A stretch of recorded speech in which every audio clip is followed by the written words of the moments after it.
हाय मित्रांनो, नमस्कार. चला तर आपण आज महादेवाची पूजा करणार आहोत. दुसऱ्या सोमवारच्या सगळ्यांना खूप खूप शुभेच्छा श्रावण सोमवारच्या. चला तर मग आपण पूजा करणार आहोत. बघा मी पूजा कशी केली आहे त्यासाठी व्हिडिओ पूर्ण बघा. चला तर आपण पूजाला घेऊया. तर पूजासाठी असं म्हटलं जातं की महादेवाला पांढरं वस्त्र घ्यावं पूजासाठी. तर मी बघा हे घेतलेलं आहे आणि एवढं सामान घेतलेलं आहे. मी असं सामान घेतलेलं आहे.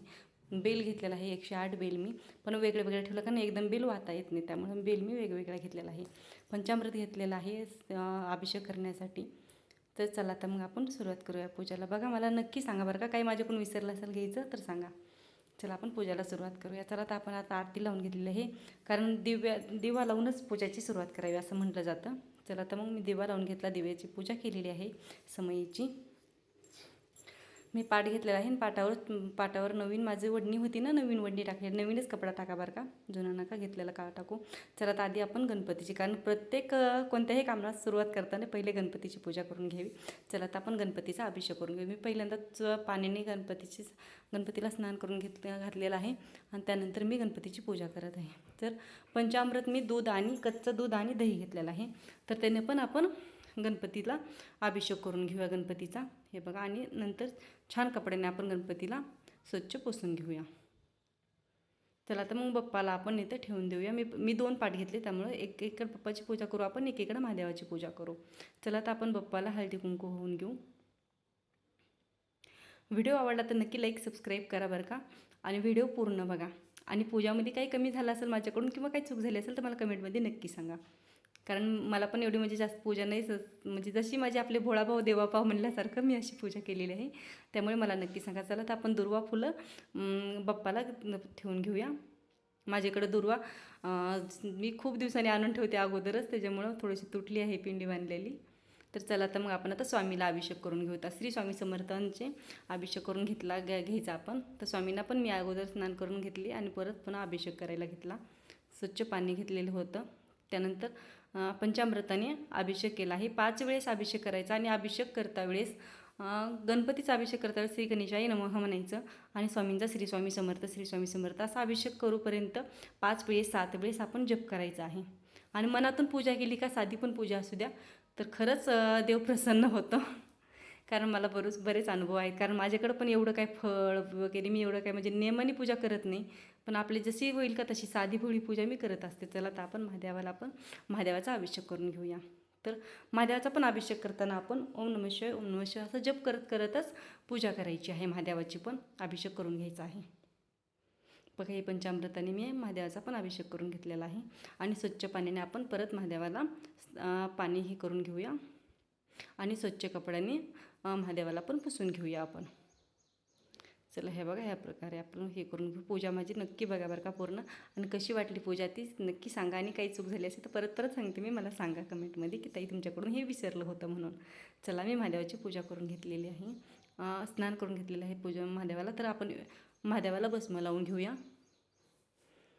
बघा, मी भस्म लावून घेत आहे महादेवाला, आणि मी स्वतः पण भस्म लिहित आहे महादेवाचा लावलेला. कारण खरंच महादेवाचं खरंच खूप छान हे आहे बरं का, अनुभव आहेत माझ्यासाठी.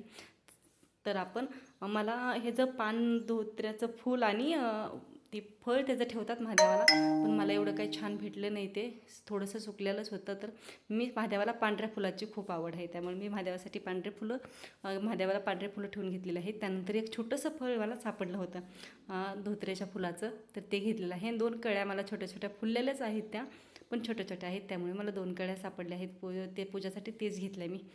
नसत्याल तरी चालते, महादेवाचं फक्त भक्ती मनातून करा म्हणतात आणि हे करू नका म्हणतात. तर मी महादेवाला 108 बेलपत्र मी 10 हे जे अलग करून ठेवले होते, कारण ठेवताना खूप विस्कटतं आणि मग ते बरोबर नाही वाटत देवावर कसं पण टाकून द्यायला. त्याच्यामुळे मी असं छान थोडं साईडला काढून ठेवलं. तर चला तर आपण महादेवाला बेलपत्र वाहून घेऊया. आणि प्रत्येक वेळेस मी ठेवता वेळेस ओम नमः शिवाय ह्या मंत्राचा जप केलेला आहे. तुम्ही पण नक्की जप करतच बेलपत्र व्हा महादेवाला, कारण महादेवाला जास्त काही तुमचे फळ नैवेद्य खूप जास्त प्रकारचं किंवा खूप मोठी पूजा करा असं महादेवाचं काहीही नसतं बरं का. साधी पूजा पण करू शकता आपण. मी एकदम साधी सिंपल पूजा केलेली आहे, कारण माझ्याकडं पण खूप जास्त सामान नसतं पूजासाठी.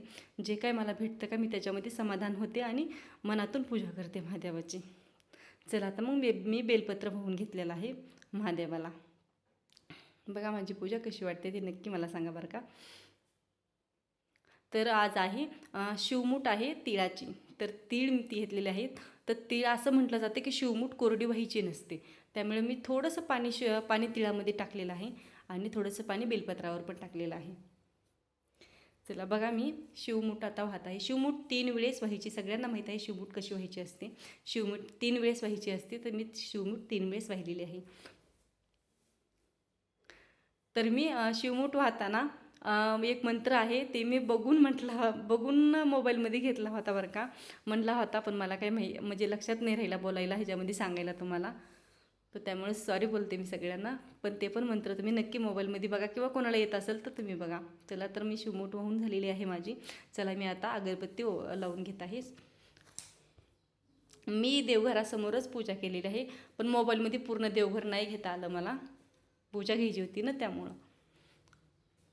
चला आता आपण अगरबत्ती ओवाळून घेऊ देवाला आणि अगरबत्ती लावून घेऊया स्टँडमध्ये.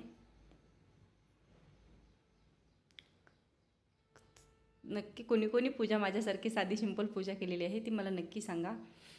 आणि ओम नमः शिवाय ह्या मंत्राचा जप सतत आपल्या मुखातून निघला पाहिजे माहिती आहे का. हाच देवाला खरं प्रेम देवाचं याच्यामध्येच असतं की देवाला जास्त ह्याची गरज नसते.